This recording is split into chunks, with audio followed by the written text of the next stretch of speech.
Global संकेत क्या कहते हैं? ग्लोबल संकेत मैंने कहा रिस्क ऑन सेंटिमेंट बढ़ गया है कविता, यानी कि सारे जो इंडिसेस है वो अभी रिकॉर्ड हाइस पे जो है क्लोज हुए। देखिए डाउ जोन्स हरे निशान में, नास्डैक देखिए 200 पॉइंट ऊपर है, S&P 500 की बात करें तो यहाँ पे भी आप एक अच्छी अपमूव देखने मिल रही है, और फ्यूचर्स थोड़े से मिले जुले हैं, बट नेट जो ग्लोबल इक्विटीज का ट्रेंड है वो बहुत पॉजिटिव है। अब ये इसलिए है क्योंकि फेड की मीटिंग आज से स्टार्ट होने वाली है और एक्सपेक्टेशंस है 25 बिप्स का रेट कट का, लेकिन बहुत सारे जो इकोनॉमिस्ट है वो मान रहे 50 बेसिस पॉइंट्स का भी कट आ सकता है। जिस तरह डोनाल्ड ट्रंप जो है बहुत बुलिश है कि और ज़्यादा रेट कट्स, और इस साल कविता एक्सपेक्टेशन भी है कि 3 रेट कट्स आ सकते हैं, यानी कि 75 to 100 बिप्स का रेट कट आ सकता है।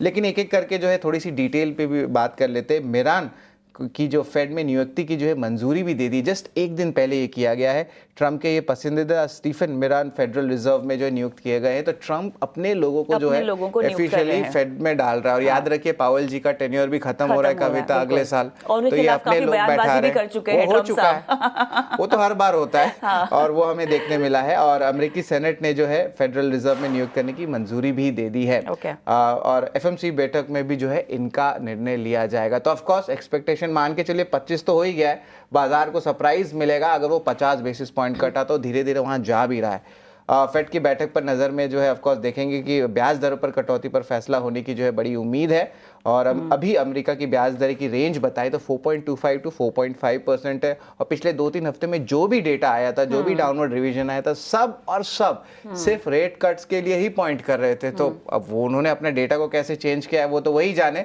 लेकिन बाजार तो वही देखेगा कि रेट कट हो रही है। जब रेट कट होता है कविता तो इंटरेस्ट यील्डिंग एसेट्स जैसे कि metal, gold, bitcoin, Ethereum, emerging markets interest आ जाते हैं, डॉलर कम हो जाता है, और डॉलर इंडेक्स में भी थोड़ा प्रेशर जो है आप कह सकते हैं थोड़ा सा वॉलेटिलिटी देखने मिलता है। पर भारत के इंडिया विक्स में तो कुछ हो ही नहीं रहा है, तो उसके कारण एशिया के बाजार में भी कुछ खास नहीं हो रहा है। और ऑफ कोर्स मार्केट हॉलिडे भी था मंडे को जापान का, तो हमें देखना होगा कि कितना डाइवर्जेंस हो रहा है इमर्जिंग मार्केट्स का। लेकिन भारत तो टोटली डाइवर्जेंस पे ही चल रहा है इमर्जिंग मार्केट का, और हम वेट कर रहे हैं, हमारे अपने क्यूज चल रहे हैं, और हम थोड़े महंगे भी हैं, तो FIs भी आने वाले हैं, बट थोड़ा टाइम लग सकता है। और इसके अलावा तो नेट जो है टेक शेयर, जैसे हमने बोला रिस्क ऑन सेंटिमेंट बढ़ा है, बट हमारा IT अलग चल रहा है, उनका टेक शेयर अलग चल रहा है, तो उसमें अब कोई सिमिलरिटी ज्यादा नहीं है। बस क्लाइंट बजट्स का एक्सपेक्टेशन है बढ़ जाएंगे अगर रेट कट्स कम होंगे, और कुछ ज्यादा नहीं। बट नेट 2 दिन से पॉजिटिव क्यूज ही आ रहे हैं। गिफ्ट निफ्टी से क्या संकेत मिल रहे हैं? गिफ्ट निफ्टी से जो है कल भी हमने देखा था, ओवरऑल एक्सपेक्ट किए थे तो फ्लैटिश था, तो आज भी एक रेंज बाउंड रहेगा। ऐसा कुछ खास नहीं है कि बड़ा गैप अप या गैप डाउन आपको देखने मिलेगा, थोड़ा सा